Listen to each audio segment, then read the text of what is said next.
안녕하세요. 안녕하세요. 네, 안녕하세요. 고생 많이 하셨습니다. 그죠? 되게 오래된 것 같지 않아요? 시험 본 게 고작 이틀 전인데 지난 토요일 날 보고 지금 월요일인데 되게 오래 지난 것 같죠? 엄청 오래 지난 것 같아요. 마치 꿈 같고. 어제는 뭐 하셨어요, 다들? 하루 종일 주무시는 분들도 되게 많고, 토요일 날 집에 가면, 사실 또 토요일 날 저희 서울 경기 지역 같은 경우에 눈이 많이 와가지고, 아침에 생각보다 그냥 편안하게 나왔는데, 저도 아침에 그때 그 시험장 나갔었는데, 나갈 때 우산 안 들고 나갔거든요. 처음에 나갔다가, 왜? 이러면서 갑자기 집에 다시 우산 들고 나갔었는데, 눈도 오고, 그래서 되게 오랜만에 저희 시험날 눈 오고 비 오고 그런 거라 그러더라고요. 뭐 다 같이 맞았으니까. 나만 맞은 건 아니고, 그래서 특별히 나만 좋은 것도 아니고, 다 똑같은 상황이었으니까 정말 고생 많이 하셨습니다. 자, 이거는 그냥 인사말이었고요. 오랜만에 뵈니까 반가워서, 이제 일주일 만에 뵙는 건데 되게 반가워요. 그리고 사실은 시험 본 토요일 날 시험 보고 월요일 날 다시 노량진 학원에 나온다는 게 정말 지긋지긋한 일이거든요. 그래서 물론 막 어제도 풀이하신 분들도 있으시고 그 기출 풀이하신 분들도 있으시긴 한데 오늘 여기 앉아 계신다는 것 자체가 정말 대단한 멋진 의지를 가진 선생님들이시기 때문에 시험은 뭐 봤지만 다 보긴 했지만 분명히 잘 보셨으리라 생각을 합니다. 그래서 오늘 풀이를 할 건데요. 받으신 자료 가지고 얘기를 할 거예요. 그리고 아마 대략 오늘 그 풀이 강의에 대해서 예상을 하고 기대를 하고 오신 부분들이 있으실 텐데 오늘 풀이 강의의 포인트는 도대체 이 문제가 뭘 요구한 걸까? 그러니까 내용 자체를 하나하나 풀어서 정리를 하는 거는 사실 쌤들 지금 귀에 안 들어가지 않아요?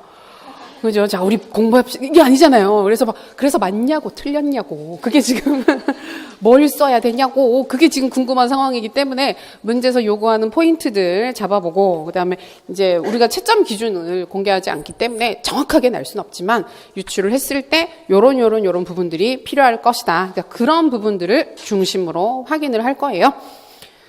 그래서 혹시 중간에, 지금 아마 뭐 미리 다른 쌤들하고 막 얘기를 해서 대략 내가 이거는 맞힌 것 같고 이건 틀린 것 같고 그러니까 예측을 하고 오신 분들도 있으신데 정말 토요일 날 시험 보고 그냥 가만히 있다가 오늘 나오신 분들 같은 경우 맞는 줄 알았는데 틀렸네 이러면서 중간에 깜짝깜짝 놀래고 막 얼굴 표정 변하시고 막 사색이 되고 막 그런 경우들도 있으실 수 있는데 마음 편안하게 대범한 마음으로 확인을 해보겠습니다.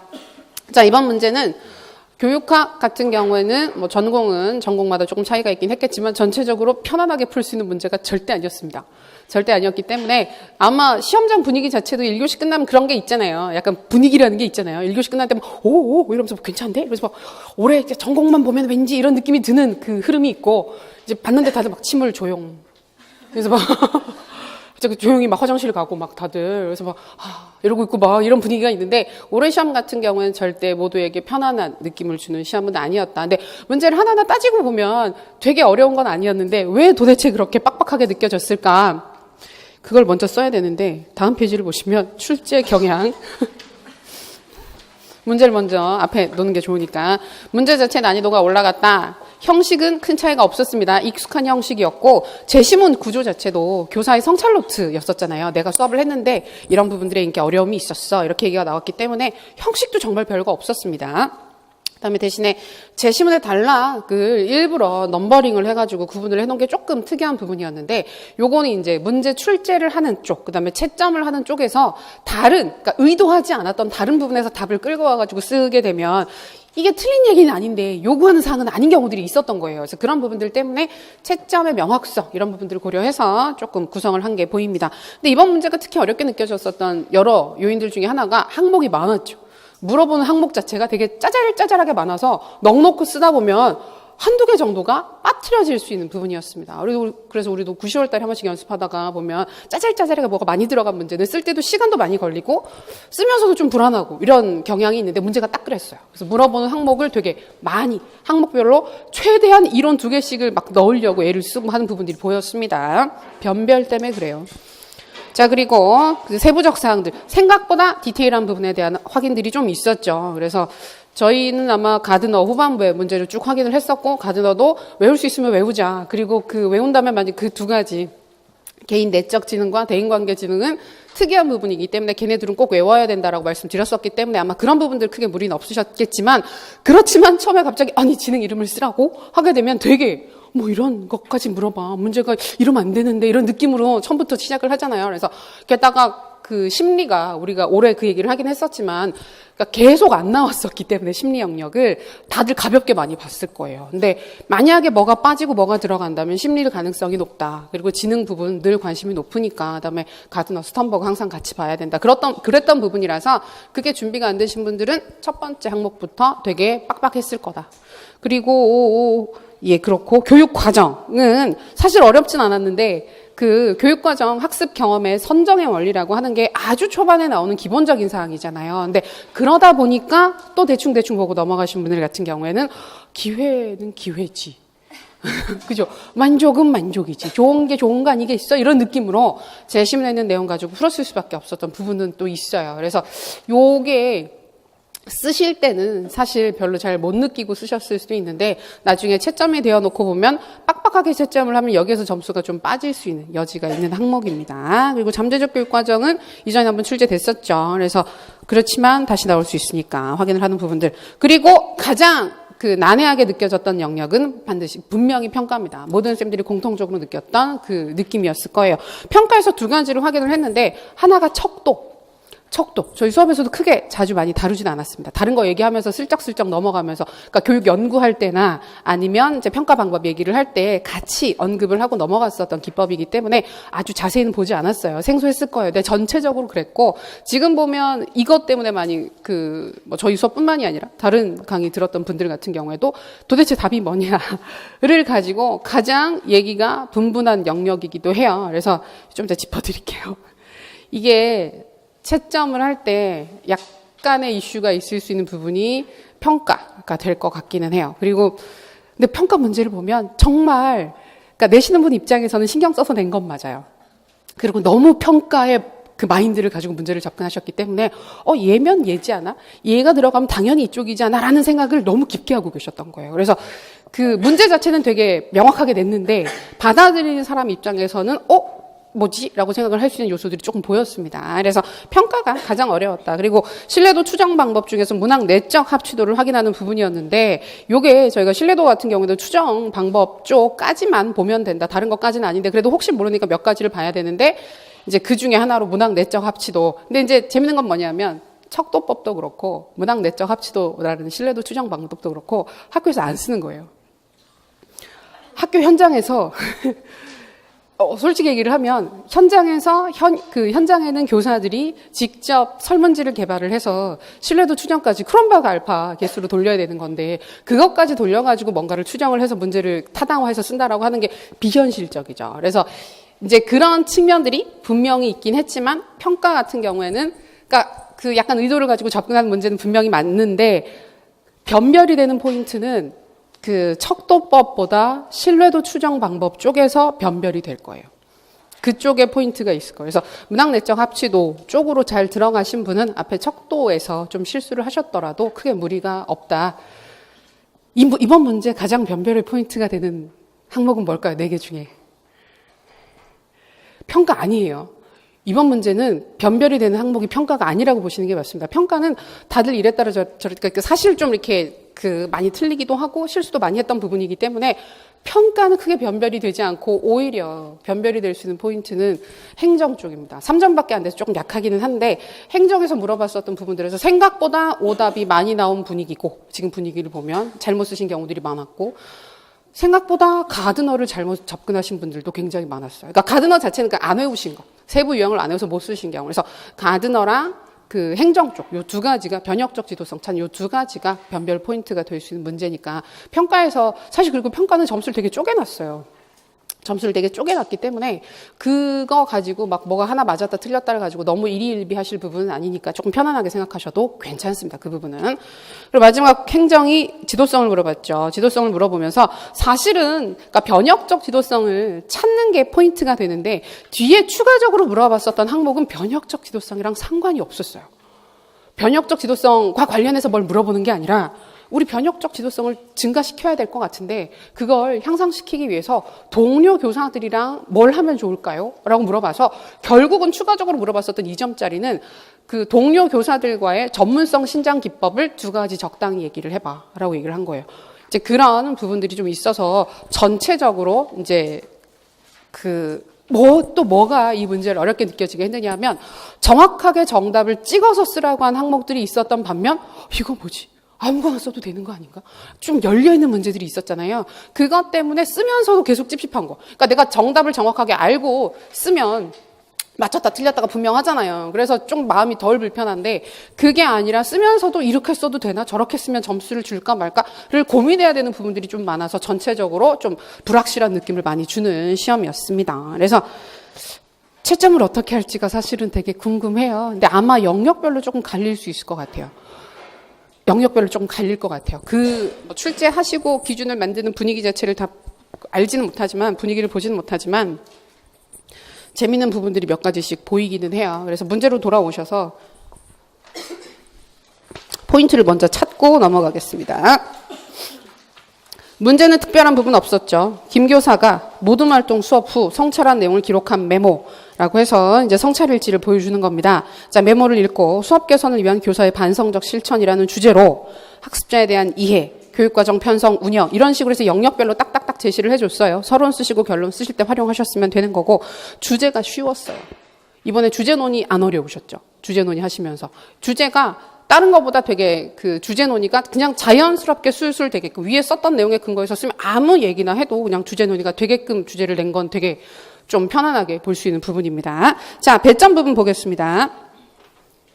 첫 번째 제시문 1번과 관련해서 가드너의 다중지능이론 관점에서 AB 학생의 공통적 장점으로 파악된 지능의 명칭을 써라, 개념을 써라. 명칭 1점, 개념 1점이죠.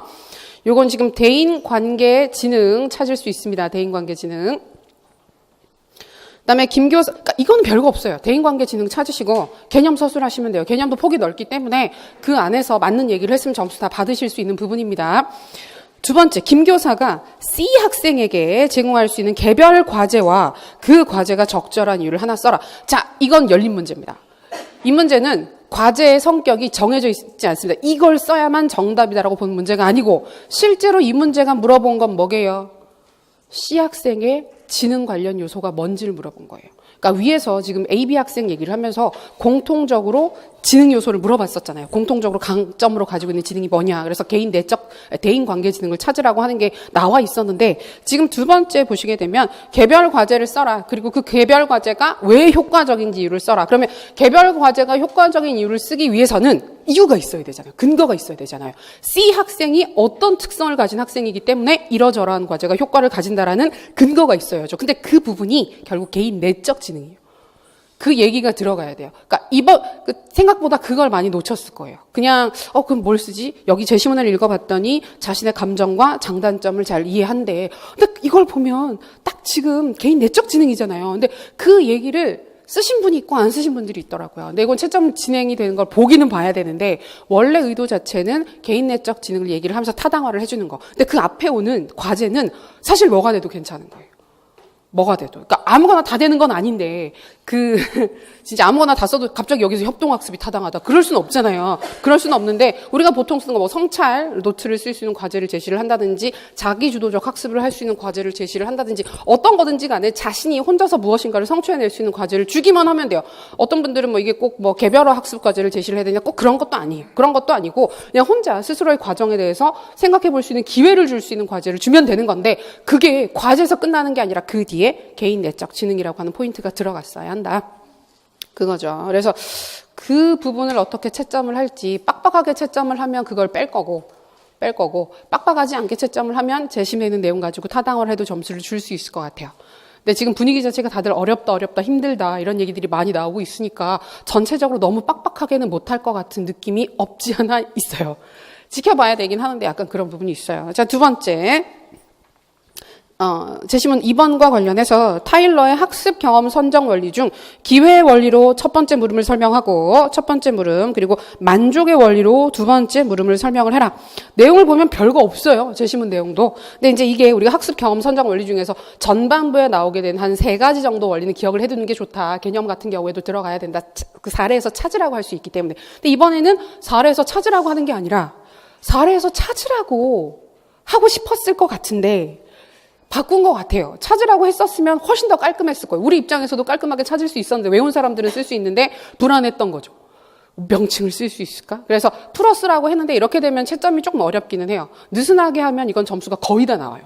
안 줄 수가 없어요. 제시문 내용 자체에 기회란 말도 있었고 만족이란 말도 있었기 때문에 그걸 가지고 대부분 다 썼기 때문에 느슨하게 채점하면 변별이 전혀 안 되는 항목이고 빡빡하게 채점을 하면 생각보다 점수가 엄청 많이 빠질 항목이에요. 여기가. 빡빡하게 채점을 하면. 근데 아까 말씀드렸던 것처럼 빡빡하게 할 수 있을까? 왜냐하면 다른 데도 계속 빼야 되는데. 지금 다른 데 빠지는 점수들이 많기 때문에 가즈너부터 엄청 빠진단 말이에요. 빠지는데 지금 이것까지 빡빡하게 채점을 하면 문제가 진짜 답이 없어요. 이렇게 되면. 저희 이번에도 전체적으로 TO가 그 후반부에 확 늘었잖아요. 그렇기 때문에 그 꽈락에 대한 부담이 있어요. 채점자들 같은 경우는. 그래서 얘는 조금 느슨하게 할 수 있지 않을까? 지켜봐야 돼요. 그리고 두 번째. 그러니까 한 번에 하나로 넘어가는 게 없죠. 뭘 계속 물어보죠. 쌤들도 깜짝 놀라셨죠. 배점 보면서 미친 거 아니야? 1교시부터. 이러면서. 자, 잭슨에 놀라하지 마시고 잭슨이 잠재적 교육과정이란 말을 처음 했기 때문에 잭슨이 나온 거예요. 그래서 잭슨 이러면서 자, 잠재적 교육과정의 개념을 쓰고 그 개념의 근거에서 김 교사가 말하는 생각지 못했던 결과에 예를 제시를 해라. 과정 출제하신 분이 굉장히 열린 마인드로 나는 점수를 주겠어요. 진짜 그래요. 문제 자체를 보면 어떻게든 나는 점수를 주고 싶어요. 평가 내신 분이랑 서로 얘기를 한 것 같아요. 나는 깎을게. 평가에서 나는 깎을 테니까 너는 줘. 이렇게 해서 서로 약간 그걸 한 것처럼 그 과정은 되게 느슨하게 문제 자체는 느슨하게 구성되어 있는데 그러니까 모른다는 거죠. 채점을 어떻게 할지. 사실은 여기에 있는 조건에 다 맞춰서 들어가려면 얘가 까다로워요. 사실은 얘가 딱딱 맞아떨어진 게 까다로운데 지금 쌤들 쓰신 복귀한 답안들 보내주신 분들 많아서 보게 되면 얘가 방향이 안 맞는 얘들도 제법 있어요. 그래서 그거는 문제에서 뭘 요구했는지 제시문 보면서 확인하겠습니다. 자, 그리고 세 번째. 제시문 세 번째, 3번에 언급된 척도법의 명칭과 이 방법을 적용하기 위해서 진술문을 작성할 때 유의할 점 한 가지를 써라. 지금 요게 지금 2점 들어가 있는 부분인데요. 척도법 명칭 서술하는 것과 그러한 척도법을 기술할 때 진술문을 어떻게 써야 되는지. 요 부분은 저희가 아주 충분히 다루지는 못해서 좀 힘겹게 유추해서 쓰셨을 거예요. 근데 이제 전공에서 이거 척도법 다루는 전공들이 좀 있어서 전공에서 공부하셨던 분들은 조금 편하게 쓰셨을 거고 그렇지 않은 분들은 그냥 쓰셨을 텐데 이게 그럼 어떤 전공이 유리하냐? 그런 게 아니기 때문에 어차피 전공별로 채점을 하는 거기 때문에 크게 상관은 없습니다. 그래서 요거는 그렇게 문제가 되진 않고 이어서 나오는 김 교사가 사용할 그 신뢰도 추정 방법 한 가지의 명칭과 개념을 써라. 자, 요 부분에서 이제 그 제시문 내용을 보게 되면 최대한 그쪽으로 찾아갈 수 있게끔 근거들이나 단서들을 정말 많이 뿌려줬어요. 평가는 그러니까 과정 단락을 보시면 과정의 제시문 내용을 보면 내용이 없어요. 정보가 될 만한 게 전혀 없는 항목이었고 평가는 짜잘짜잘하게 뭘 계속 줘요. 실수할까 봐, 잘못 찾을까 봐. 그러니까 그 얘기가 뭐냐면 그 조건을 다 갖추어야만 답으로 주겠다라는 의지도 사실은 있는 거예요. 그러니까 제시문에 정보가 많으면 많을수록 사실은 다른 답이 이제 추가적으로 인정될 가능성은 좀 적기는 해요. 그래서 평가는 이제 신뢰도 추정 방법 쪽이 좀 신경 써서 봐야 되는 부분. 자, 마지막. 4번 지문에 언급된 바스의 지도성의 명칭. 자, 우리가 바스 같은 경우에 변역적 지도성 할 때 항상 바스의 포하이 이런 식으로 해가지고 같이 나오죠. 같이 나와요. 근데 그 이름을 바스라고 하기도 하고 베스라고 하기도 해요. 상관없어요. 근데 그 학자 이름을 우리가 그렇게 막 좋아해서 따로 보지는 않기 때문에 안 친숙하셨을 수도 있는데 제시문 내용을 읽어보면 변역적 지도성으로 찾을 수 있는 부분들이 굉장히 많이 보여요. 그런데 제시문에 함정이 있었죠. 제시문에 함정이 있고 그 함정이 너무 초반에 나왔죠. 너무 초반에 나와서 압도적으로 오 이러면서 막 윤리적, 도덕적 이런 뉘앙스 때문에 거기에서 잘못 가신 분들이 좀 많으신 것 같아요. 근데 얘는 그렇게 갈 수가 없는 부분이었고 변역적 지도성을 찾는 거. 근데 이제 대신에 그건 있어요. 얘는 채점을 쪼개서 할 것 같기는 해요. 채점을 쪼갤 것 같아요. 네 번째 항목 자체는. 그러니까 이게 변역적 지도성을 못 썼다고 뒤에 나오는 지도성, 증진, 기법 부분에서 그 부분까지 다 빼는 문제는 아니에요. 왜냐하면 문제 구성을 잘 보면 쪼개져 있어요. 문제 구조가. 그래서 이러한 지도성을 향상시키기 위해서 교사들끼리 뭘 할래요? 이런 식으로 물어왔기 때문에 문제 자체를 약간 분리해서 볼 수 있어요. 그래서 이 부분은 아마 지도성을 틀리더라도 뒤에 이야기가 타당하면 이 점은 따로 받을 수 있는. 그러니까 약간 그런 부분들이 없지 않아 있긴 합니다. 근데 그렇게 놓고 보면 또 변혁적 지도성이 되게 큰 포인트는 안 되긴 하는데 채점 기준을 어떻게 잡고 들어가는지가 조금 궁금해지는 부분이기는 해요. 자, 그래서 지도성의 명칭을 써라. 그리고 김 교사가 학교 내에서 동료 교사와 함께 이러한 지도성을 신장할 수 있는 방안을 2가지를 제시를 해라. 자, 여기에서 보면 이 지도성을 신장할 수 있는 방안 2가지도 되게 완전히 정해져 있는 답이 있는 항목은 아니에요. 조금 열려있는 항목이고 동료 교사들과 함께 교사 전문성, 교사 지도성을 증진시키고 향상시킬 수 있는 방안 자체를 서술을 하는 거. 근데 우리가 잘 알고 있듯이 뭐 동료 장학이라든지 우리는 학습 조직 혹은 뭐 전문적 학습 공동체 이런 쪽으로 접근하니까 다른 교사들이랑 함께 무엇인가를 하는 그 활동을 통해서 전문성이나 그 지도성이 신장되는 포인트로 들어가면 거의 다 답으로 줄 수 있는 항목이었다고 보시면 돼요. 그럼 뭐가 안 될까요? 혼자 하는 거. 근데 혼자 하는 거 많이 쓰신 것 같아요. 그러니까 동료 교사와 어떻게 같이 할래요? 라고 문제에서 물어봤는데 그게 문제 보이잖아요. 그러니까 이번 문제는 약간 그런 부분들이 보이긴 했어요. 그냥 내가 외워서, 그러니까 변혁적 지도성 같은 경우에도 열심히 외우잖아요. 열심히 외워서 포아이 나 다 기억했어. 이런 식으로 들어가면서 그 안에 있었던 부분 중에서 내가 알고 있는 키워드를 가지고 써야지 문제가 무슨 얘기를 하건 간에.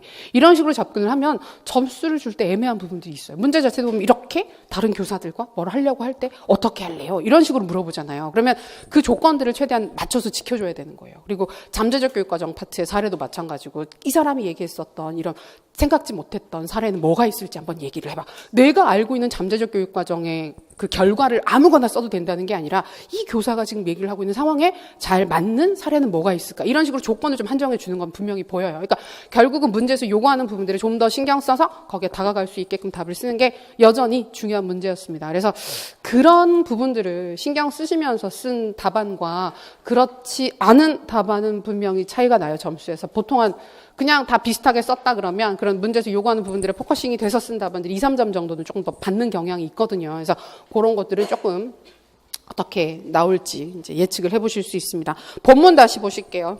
제시문 본문. 자, 제시문 1번에서 의미 있는 부분들. 2번째 줄. A 학생, B 학생. 그 얘기를 하시더라고요. A 학생 언어 능력, B 학생 수리 능력이 우수하다라고 해가지고, 그럼 언어적 지능, 수리적 지능인가? 이렇게 정말 안 보고 뒤에 내용 진짜 신경 안 쓰고, 그러니까 너무 흥분해서 이렇게 쓰신 분들도 있으셨다는 얘기를 듣기는 들었는데 굉장히 안타깝죠. 그래서 여기 보면 2번째 줄 다른 학생을 이해하고 도와주고 상호작용을 잘하는 두 학생의 모습이 비슷했다. 자, 이 부분에서 대인관계 지능 찾으실 수 있습니다. 자, 그리고 그런데 C 학생 모두마 활동에 참여하는 거 좋아하지 않는다. 자신의 감정과 장단점을 잘 이해하는 편이야. 라고 해서 이 부분에서 개인 내적 지능이 높다. 강점 지능에 해당하는 거죠. 그러면 그런 부분들 혼자 스스로의 활동에 대해서 생각해 볼 수 있는 기회들이 많은 거 뭐냐? 그럼 아까 얘기했던 것처럼 이제 성찰 노트를 쓰는 과제를 제시를 한다든지 성찰 노트를 과제로 제시한다든지 자기주도적 학습 과제를 제시한다든지 그런 쪽으로 접근하실 수 있겠죠. 2번째, 모든 활동에 적극적으로 참여하지 못한 학생들이 몇 명 있었지. 이 학생들은 제대로 된 학습 경험을 갖지 못한 것이 아닐까. 자, 여기 보시면 이 학생들은 이게 첫 번째 물음입니다. 제대로 된 학습 경험을 갖지 못한 게 아닐까. 제대로 된 학습 경험은 뭐예요? 그걸 얘기를 하는 거예요, 이 문제에서. 그러니까 여기에서 지금 기회의 원리로 첫 번째 걸 해결을 해야 되는데 기회의 원리라고 하는 게 학습의 기회가 실질적으로 제공이 되어야 한다는 얘기죠. 근데 학습의 기회, 그러니까 이걸 아마 그렇게 많이 쓰셨을 거예요. 그냥 학습의 기회가 실제로 제공되었는지를 확인을 해야 된다라는 식으로 접근을 하셨을 텐데 여기에 있는 것처럼 제대로 된 학습 경험을 가질 수 있는 기회는 무엇을 위한, 무엇을 담보하는, 무엇을 보장할 수 있는 학습 경험인가를 보게 되면 학습 목표 얘기를 해야 돼요. 그러니까 학습의 기회 포인트는 학습의 기회의 원리 부분은 그러니까 우리가 개념 외울 때 항상 학습 목표 이야기가 나와 있어요. 기회 원리 부분을 보시게 되면. 그래서 이게 그러니까 아까 말씀드렸던 것처럼 꼼꼼하게 채점을 하면 점수가 많이 빠질 거다라고 얘기를 하는 게 기회 원리를 얘기를 하면 원래는 목표 얘기를 해야 돼요. 학습 목표 얘기를 하고 학습 목표에 도달할 수 있는 실질적 학습 경험이 제공되었느냐. 그것이 기회 원리다. 이렇게 들어가야 돼요. 근데 대부분 그렇게 안 쓴 것 같아요. 저도 보니까. 그래서 얘는 여지를 주고 채점을 한다 그러면 다 받아요. 그냥 다 받는 거고, 방금 얘기했던 것처럼 원래 개념에 근거해서 접근을 하면 빠져요. 빠지는 부분이에요. 근데 대신에 1점짜리들이니까 전부 다. 그다음에 두 번째, 자신의 학습 경험에 대해서 어떻게 느꼈을까? 이게 지금 만족의 원리랑 관련되는 거죠. 근데 이 만족의 원리를 쓰시면서 만족이란 말만 쓰면 진짜 재심에 있었던 내용을 그대로 쓰는 것밖에 안 되잖아요. 만족의 원리니까. 그래서 요거는 보통 흥미가 들어가면 안전합니다. 흥미, 재미, 내적 만족, 내적 흥미 들어가면 아주 안전한 답이 될 수 있습니다. 재심문 내용에 근거해서 봤을 때 그렇다는 거예요. 자, 그리고 어쨌든 모든 활동에 대해서 좀 더 깊이 고민해 봐야겠어. 생각하지 못했던 결과가 이 학생들에게 나타날 수도 있고, 점점점점점. 자, 여기에서 포인트는 모든 활동과 관련해서 선생님이 생각지 못했던 결과가 나타난다면 그건 어떤 잠재적 교육 과정의 사례가 될 수 있을까를 물어보는 거예요. 이때 제가 봤을 때 지금 쌤들 물어보시는 내용들을 보게 되면 약간 애매해 보이는 게 잠재적 교육 과정은 뭐냐 하면 뭔가를 배운 거예요. 그죠? 의도는 하지 않았는데 배운 결과로서 학생들이 습득한 그 무엇인가예요. 그래서 그런 특성, 무엇인가를 배웠다. 무엇인가를 이렇게 어떤 감정을 느낀다라기보다는 감정을 느낀다, 그러니까 소외감을 느낀다, 끝 이렇게 들어가는 것보다는 그걸 통해서 내가 그 수업에 대해서 이 교과에 대해서 부정적인 감정을 학습했다든지, 그다음에 소외감을 느껴서 수업이 싫어졌다든지 이런 식으로 해서 학습된 결과 쪽으로 서술을 좀 찍어서 해주시면 좋긴 한데 아마 그렇게까지 채점을 하진 않을 거예요. 이 부분 자체는. 대신에 포인트는 그건 있어요. 협동학습 결과 나타나게 되는 잠재적 교육과정 중에서 특히 부정적인 것. 긍정적인 쪽만 쓰시면 조금 방향이 안 맞는 거고, 근데 긍정적, 부정적인 측면을 다 쓰신 건 괜찮아요. 그런 답안들은 괜찮아요. 그런데 긍정적인 것만 쓰신 건 조금 애매할 수도 있지 않을까. 왜냐하면 긍정적인 거면 쌤이 고민할 이유가 없죠. 그다음에 앞에 사례를 보면 열심히 참여하지 못한 학생이 있었다. 학습 경험 자체를 제공하지 못한 학생들이 있었다. 이렇게 얘기를 하는데 이게 긍정적인 상황이라서 고민을 하는 건 절대 아니잖아요. 그렇기 때문에 문제 내용 자체는 좀 부정적인 뉘앙스로 써주시는 게 안전하긴 하다. 그리고 그건 있어요. 그거는 애매할 것 같아요. 그러니까 모든 활동이랑 상관없는 그냥 잠재적 교육 과정의 사례들 있잖아요. 우리가 학교에 와서 뭔가를 배웠다. 예를 들어서 원래 특정 교과가 선생님이 싫어하는 학생들한테 싫어하는 걸 가르치려고 하진 않았는데 학생들이 내용이 너무 어려워서 그 교과를 싫어하게 되었다. 이것이 잠재적 교육 과정이다. 이런 식으로 정말 제시문이랑 전혀 상관없는 사례를 얘기를 하게 되면 줄 수 있을까에 대한 생각은 있어요. 의문은 있어요. 그러니까 느슨하게 채점하면 이것도 맞는 거 아니야? 라고 줄 수 있겠지만 원래 문제 의도에 맞춰서 접근을 하자면 걔는 조금 안 될 수도 있지 않겠나. 사례 같은 경우에. 그래서 앞에 세 가지는 느슨하게 할 수 있을 것 같은데 마지막 잠재적 교육 과정의 사례 같은 경우에 그럴 것 같아요. 전부 다 느슨하게 하진 않을 것 같고 한 개 정도는 조금 파악을 할 것 같은데 그러면 얘가 약간 문제 방향에 맞게끔 서술을 하게끔 요구하지 않겠나 싶어요. 괜찮으신가요? 처음 시작할 때 우리 다들 반가운 마음에 즐거워하다가 다시 그래서 분위기가 전체적으로 좋지 않아요? 괜찮아요. 잘하셨어요. 전공 그렇게 어려웠다고 다들. 전체적으로 전공 되게 많이 어려웠다고. 제가 전공 쉬었다는 전공 얘기를 아직 제가 못 들어서 몇몇 교과들 얘기를 들었는데 다들 어려웠다고 말씀 많이 하시더라고요. 그래서 이번 시험 전체적으로 좀 어렵게 된 것 같아요. 작년에 시험 보고 나서 약간 그러니까 올해도 너무 어려워지진 않지 않겠나 예측. 그러니까 너무 어려워진 건 아닌데 작년이 워낙 쉬웠었기 때문에 전체적으로 좀 올해 전체 난이도가 어렵게 느껴진 시험 맞는 것 같아요. 자, 세 번째 평가. 모둠을 구성할 때 태도나 성격 같은 정의적 요소를 반영해야겠어. 자, 정의적 측면에 대한 평가 확인을 하는 겁니다. 이제 그렇긴 한데 정의적 측면을 대상으로 삼아서 좀 더 디테일한 부분을 확인을 했어요. 근데 사실은 척도 같은 경우에 저희 객관식에서도 흔하게 다뤘던 영역은 분명히 아니고 평가 책에도 척도 부분은 따로 잘 안 나와요. 평가 교재를 봐도 이론서를 봐도 척도는 연구하시는 분들이 많지가 않아요. 그래서 말도 조금 갈리고 용어 자체도 되게 산발적으로 흩어져 있는 영역이라서 이게 얘는 돼요, 얘는 안 돼요 이런 얘기를 할 때 조금 말들이 많은 영역은 맞아서 채점이 어떻게 진행될지를 좀 지켜봐야 되는 영역은 맞습니다. 자, 진술문을 몇 개 만들어서 설문으로 간단히 평가하고, 자, 설문지 만들겠다는 얘기죠. 그래서 설문지를 통해서 학생들의 지금 정의적 상태를 파악하겠다는 얘기예요. 신뢰도는 직접 검사해보자. 죄송하다. 빠졌어요. 그죠? 검증해보자. 학생들이 각 진술문에 대한 그 반응을 등급으로 선택하면, 자, 여기에 나오는 부분부터, 이 문장부터가 척도법을 찾아야 되는 키워드가 들어가 있는 거예요. 각 진술문에 대한 반응을 등급으로 선택을 하면 그 등급 점수를 합산할 수 있게 해주는 척도법을 써야지. 자, 이 부분 때문에 선생님들 고민 많이 하셨을 텐데, 등급으로 선택을 한다. 평정척도 아니겠느냐. 왜냐하면 수미양가 같은 경우, 우리가 대표적인 평정척도 사례라고 볼 수 있는데, 그런 수미양가를 선택하게끔 하는 것 자체도 일종의 여기 있는 것처럼 등급을 선택한다라고 얘기를 하니까 평정척도처럼 보일 수 있습니다. 그런데 합산을 한다는 말이 있죠. 점수를 합산한다는 말이 있죠. 합산한다는 말을 거의 유일하게 쓰는 척도법이 리커르트 같은 얘기예요. 리커트 척도, 리커르트 척도예요. 그래서 그거 가지고도 지금 보니까 카페 쪽에서도 말씀 많이 하고 질문 많이 하는 것 같은데, 도대체 답이 뭐냐고, 평정법이지 않냐, 평정척도가 답이지 않느냐라고 얘기하시는 분들이 있던데, 정확한 답은 제시문 내용에 근거를 해서 보자면 리커트 척도가 답일 거예요. 답일 가능성이 높고, 대신에 그건 있어요. 그 내용, 리커트 척도를 의도한 건 맞아요. 왜냐하면 뒤에 나오는 문학 내적 합치도 있죠. 문학 내적 합치도를 보는 대표적인 사례가 리커트 척도예요. 그러니까 이게 뭐냐면, 리커트 척도를 개발하고 나서 리커트 척도지의 설문지를 타당화할 때, 신뢰도를 검증할 때 가장 많이 쓰는 기법이 문학 내적 합치도고, 그 중에서 크론바흐 알파 계수를 써요. 크론바흐 알파 계수. 그러니까 이게 너무, 이렇게 얘기하면 좀 웃기긴 한데, 문제 내신 분이 너무 평가한 거예요. 너무 평가에 이렇게 찌들어 계신 사고 자체, 당연히 이렇지 않아? 이런 식으로, 너무 쉬운 걸? 이런 식으로 해서, 리커트 척도면 당연히 그거지, 크론바흐 알파지, 이런 식으로 넘어가는 뇌를 가지신 분인 거예요. 그래서, 당연히 이런 흐름 아니야? 이렇게 짠 문제는 맞는데, 근데 앞부분에서 등급을 만들어서 등급에 대해서 선택을 한다라는 되게 일반적인 서술이 있고, 그 다음에 리커트 척도 같은 경우에도 평정법의 대표적인 사례로 들어가는 거예요. 그래서, 평정 척도 쓰신 분들이 어떻게 될지는 결과를 봐야 돼요. 얘는 느슨하게 채점하면 줄 가능성도 있는데, 그러니까 개념 자체가 상하 포함 관계 해당하는 거기 때문에 줄 수도 있는데, 엄격하게 채점을 하면 리커트 척도를 요구한 건 맞아요. 문제 내용을 보게 되면 리커트로 확인하는 게 제일 타당한 부분이라고 볼 수 있어요.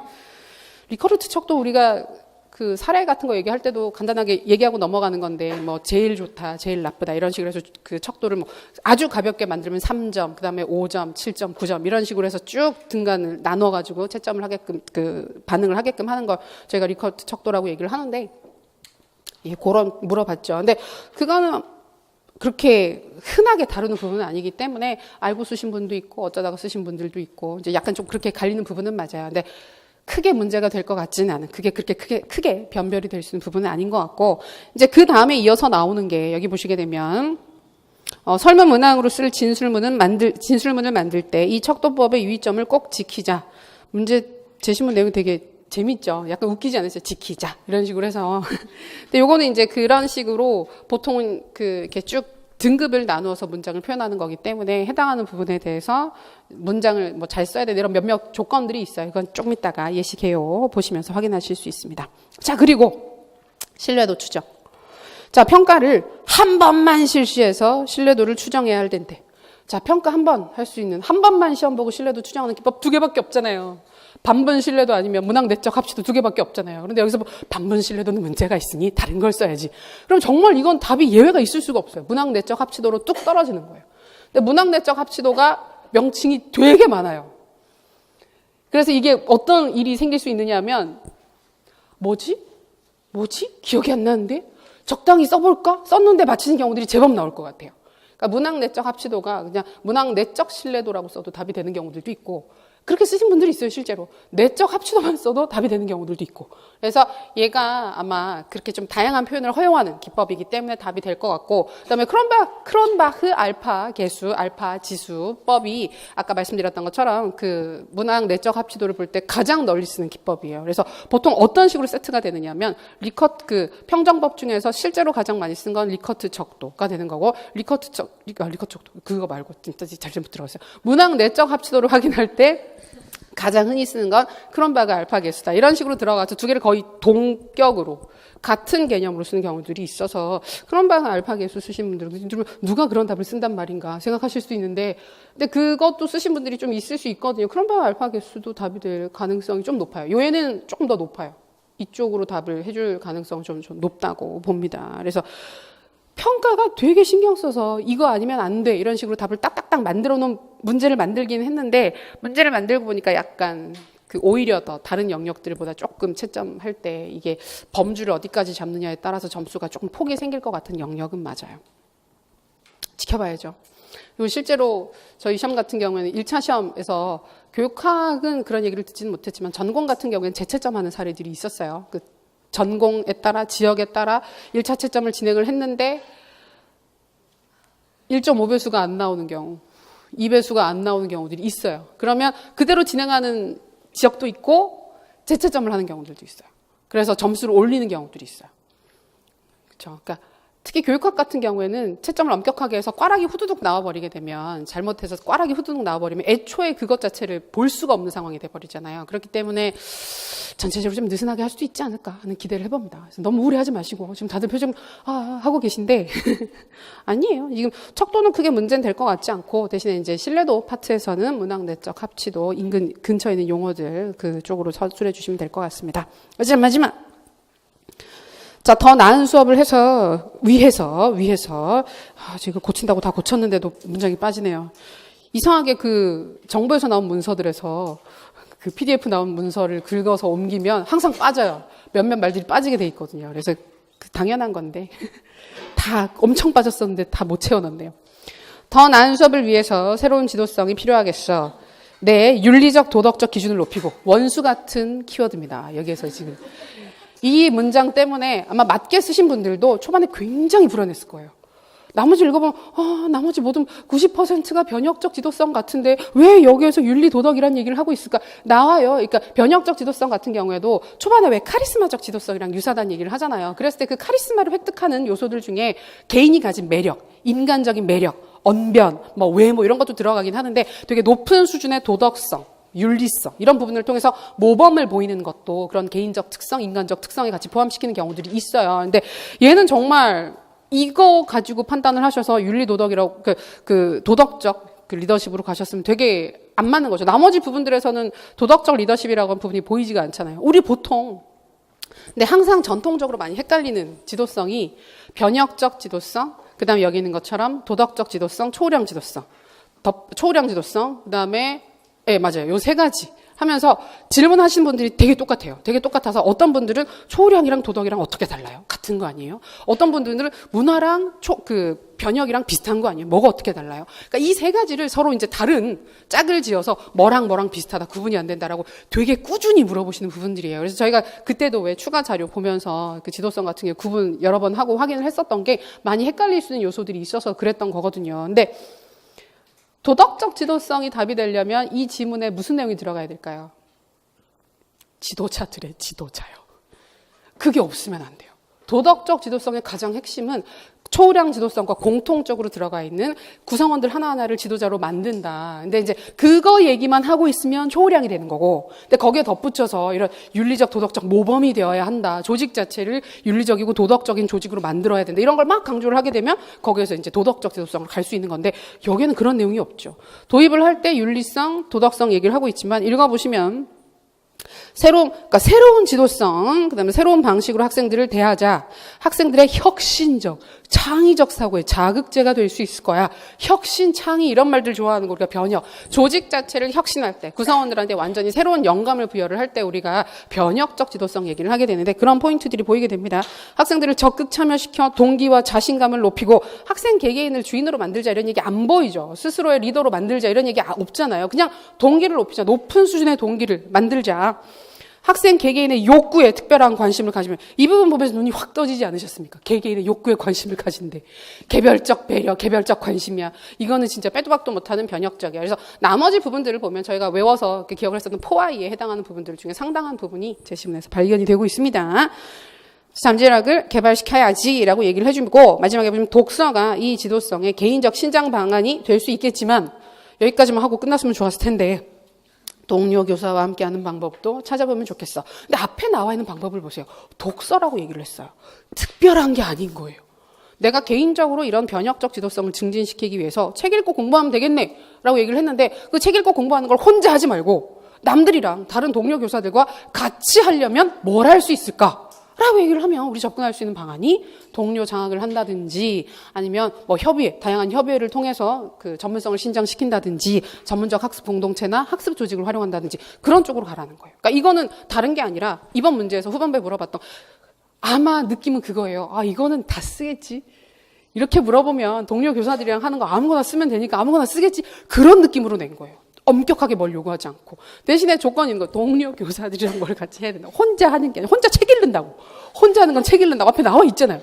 그러니까 그 조건만 지켜주면 답이 다 될 수 있는 문제였어요. 그래서 문제를 푸실 때는 되게 빡빡하게 느껴지셨겠지만 실제로 막 엄마 어려워 할 수 있는 부분은 평가밖에 없었어요. 평가 파트가 어렵고 나머지 부분은 요구하는 기준이 그렇게 높은 문제가 아닌 거예요.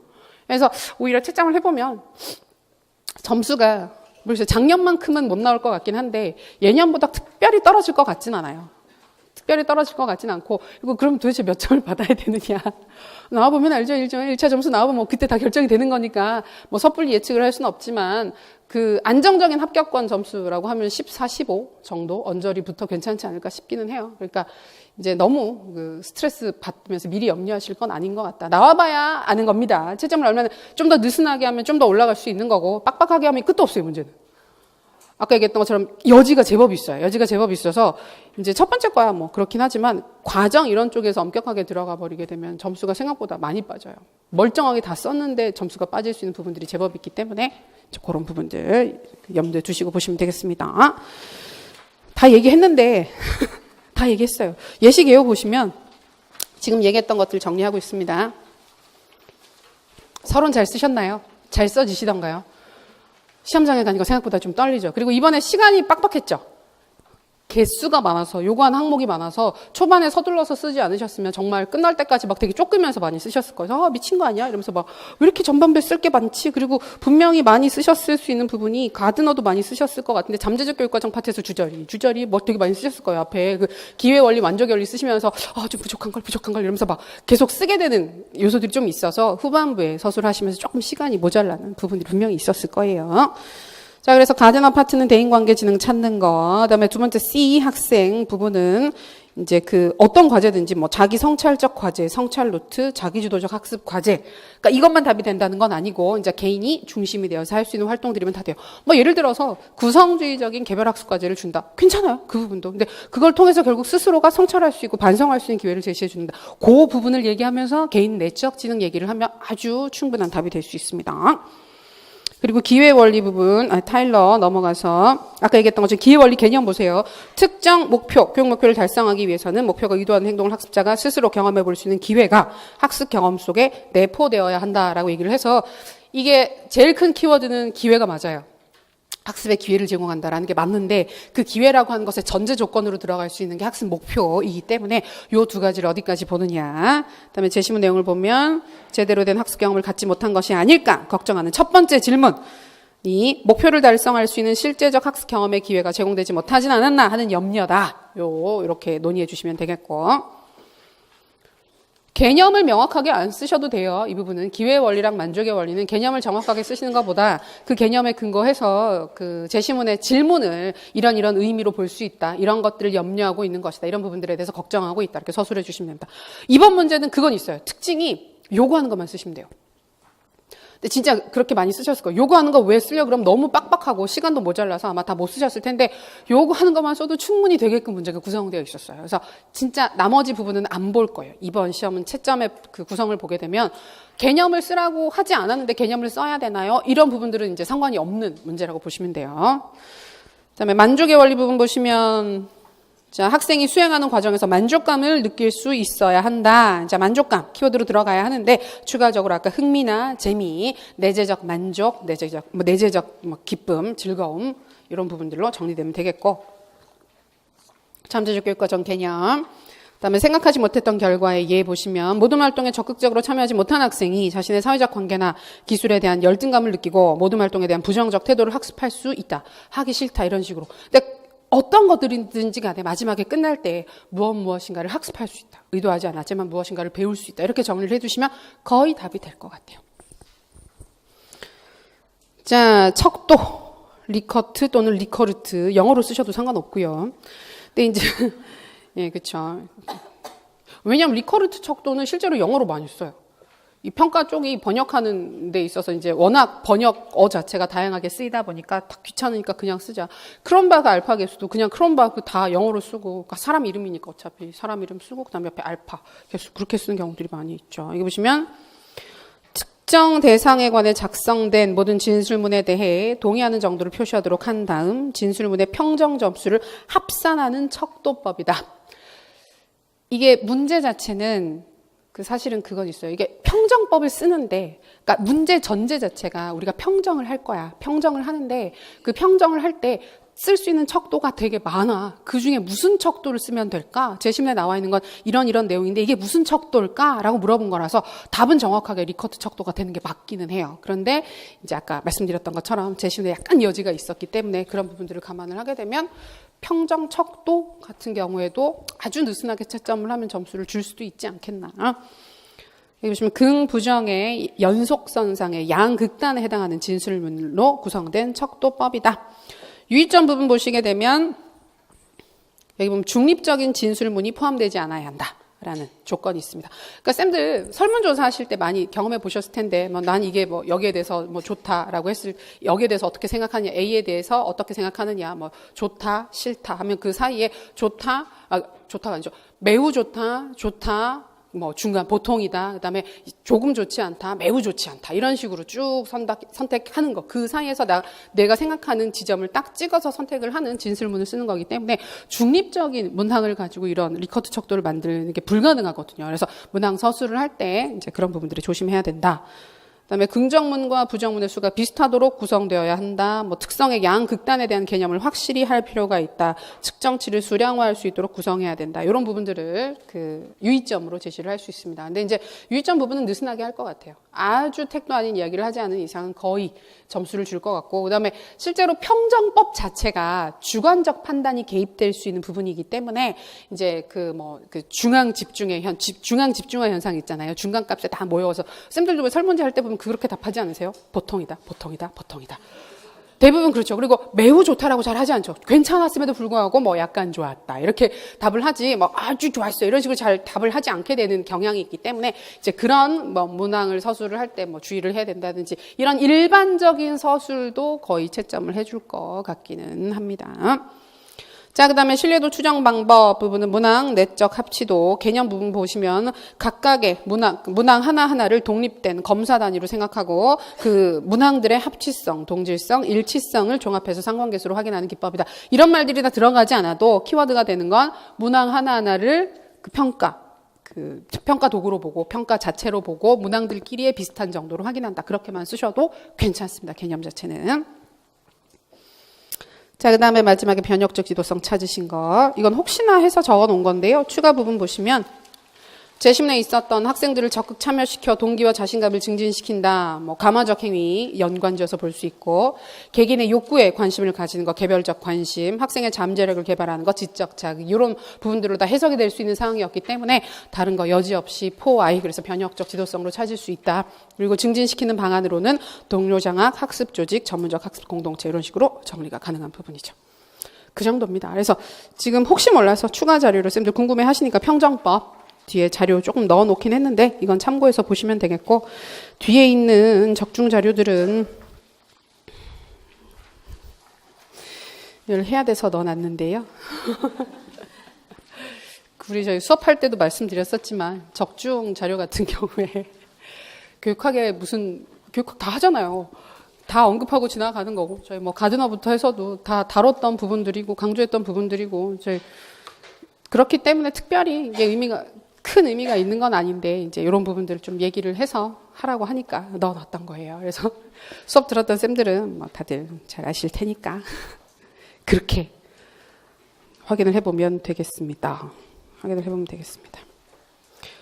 그래서 이번 시험 자체가 전체적으로 편안하게 풀 수 있는 부분은 절대 아니었어요. 이게 신경 써야 될 것들도 많았고, 그래서 무난하게 잘 쓰고, 그러니까 평가 같은 경우 아까도 말씀드렸지만 좀 어렵게 느껴지셨더라도 나머지 부분에서 평이하게 쓰셨으면 그냥 무리 없는 시험이었다라고 생각하시면 되고 너무 부담 갖지 않고 접근하셔도 될 것 같아요. 그래서 변별이 될 수 있는 포인트가 저는 초반에 생각했었을 때 그 신뢰도 부분이랑 변혁적 지도성이 변별이 되지 않겠나.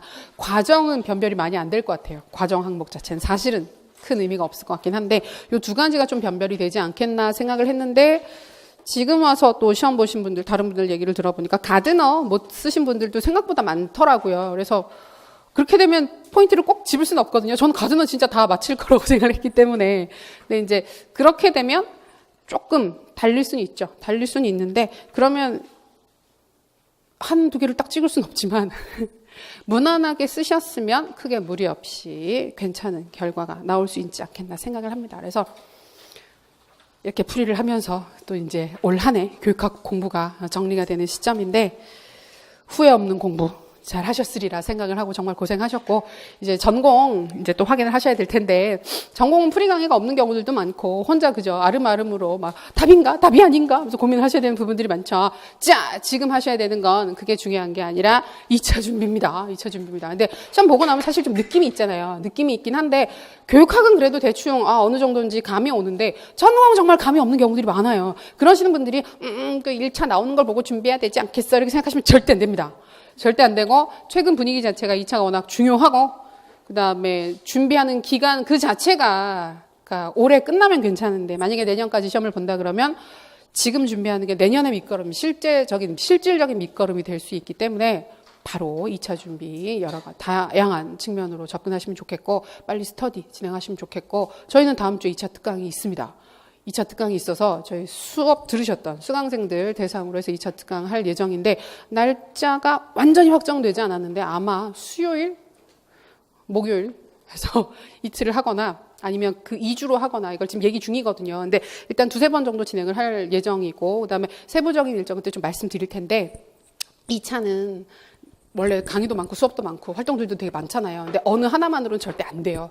안 되고 무조건 내가 포함되어서 그 안에서 활동을 많이 하는 게 제일 중요해요. 제일 중요하기 때문에 이제 어떤 강의를 들으시든 어떤 특강을 들으시든 그것만 믿으시면 안 되고 그거 외에도 추가적으로 지금부터 당장 스터디 구하셔서 빨리 진행을 하시는 거, 자료 빨리 구하면서 진행하시는 거, 뭐 그 2차 특강 때 또 한번 말씀드릴게요. 드리긴 하는데 진행하시면 좋겠어요. 그리고 일단 몸과 마음이 너무 지치셨으면 좀 쉬셨다가 그죠? 쉴 수 있는 유일한 기간은 이번 주입니다. 이번 주이기 때문에 스터디 구해놓고 만나는 건 다음 주로 이렇게 해서 하실 수도 있으니까 일단 그 뒤에는 사실 쉴 수 있는 시점 자체가 별로 없어요. 생각보다 되게 빠듯하고 생각보다 되게 할 게 많아요. 그렇기 때문에 그걸 생각을 하시면 이번 주를 효율적으로 잘 쉬고 준비하는 시간으로 잘 잡으시고 진행하시면 아주 좋겠습니다. 고생 많이 하셨어요. 고생 많이 하셨고 분명히 다들 좋은 결과 있을 테니까 기대를 하겠습니다. 그래서 결과 나오면 꼭 연락 주세요. 고생하셨습니다. 고생하셨어요.